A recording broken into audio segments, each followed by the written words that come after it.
Habang ako'y nag-aaral sa PMA, yung aking tatay ay nilapitan ng mga NPA.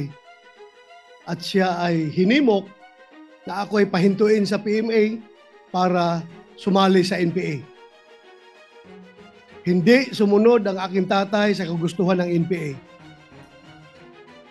Instead, nagpadala sa akin ng telegrama yung aking tatay from Batu, Santa Cruz, Davao del Sur. Telegrama nakarating sa PMA Port del Pilar, Baguio City. Ang laman ng kanyang telegrama ay nakasaad doon, huwag kang mag-resign sa PMA. Bahala na kung ako'y patayin ng NPA kasi ikaw lang ang pag-asa ng iyong mga kapatid na makapag-aral. So hindi ako nag-resign, nagalit ang NPA, hinanting ang aking tatay. Nung araw na patayin na sana ang aking tatay ng mga NPA, napansin ng aking kapatid na babae na 12 years old, na palapit na yung mga armado sa aking tatay. Habang ang aking tatay ay nagmamaniho ng tricycle, papunta sa amin, mag-parking, palapit na yung mga NPA para tirahin na siya, naglupasay yung aking kapatid na babae dahil alam niya na may mangyari sa tatay namin. Napansin ng tatay ko, kaya sumibat ang aking tatay. Kinabukasan, buong pamilya sumakay ng barko doon sa Davao Pier. Sumakay ng barko, pumuntang Manila. Ang suot-suot lang. Yung damit lang na suot nila, wala silang nadalang gamit. Pagdating dito sa Manila, sila'y nakitira dyan sa squatters area sa may barangay Butukan, Project 2, Quezon City. Sa likuran lang ng Quezon City Police District. Pagkatapos, kami lumipat na doon sa squatters area pa rin, sa may Batasan, Quezon City. Noong ako'y graduate ng PMA, assign ako sa Davao at nagkataon na yung aking tatay ay nagkasakit. Nung siya nanghihina na, ang pakiusap niya, Dong, pwede ba akong makauwi ng Davao kasi gusto kong lumanghap ng preskong hangin sa Mount Apo at kumain ng kinilaw na isda at uminom ng tuba. Bago man lang ako mamatay, pauwiin mo ako ng Davao. Sabi ko, Tay, hindi ka pwedeng umuwi dahil hanggang ngayon hinahanting ka pa ng NPA sa galit niya sa iyo.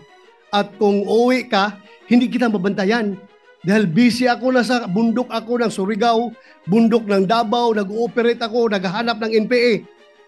Ang trabaho ko, hindi kita maalagaan, hindi kita mabantayan. Namatay siya na hindi nakauwi ng Davao. Inuwi namin siya na bangkay na sa Davao. Napakalaki na pagsisisi ko. Sabi ko sana, nakauwi man lang siyang buhay. Ngayon, Mr. President, alam ko, kahit na wala akong direktang komunikasyon kay Pangulong Duterte, alam ko, deep inside my heart, bilang aking pangalawang ama, si Pangulong Duterte, alam ko deep inside my heart na the same message ang gusto niyang iparating sa akin. Bato, pauwiin mo na ako sa Davao para makakain ako ng munggo. Makakain ako ng inuuna na isda. Kaya, pag aking pakiusap ngayon sa ating mga kasamahan sa bulwagang ito, na sana, hindi pa huli ang lahat. Hindi pa huli ang lahat na sana tayo magkakaisa. Kung mabigat man sa kalooban ninyo, ako'y nakikiusap. Na sana, isang tabi muna natin ang politika at ating paghariin sa ating puso ang ating pagiging Pilipino. Na kung saan nakaukit sa ating kultura at sa ating tradisyon ang pagmamahal, pagrespeto, pag-aruga sa mga matatanda, sa may mga sakit, at sa mga mahihina.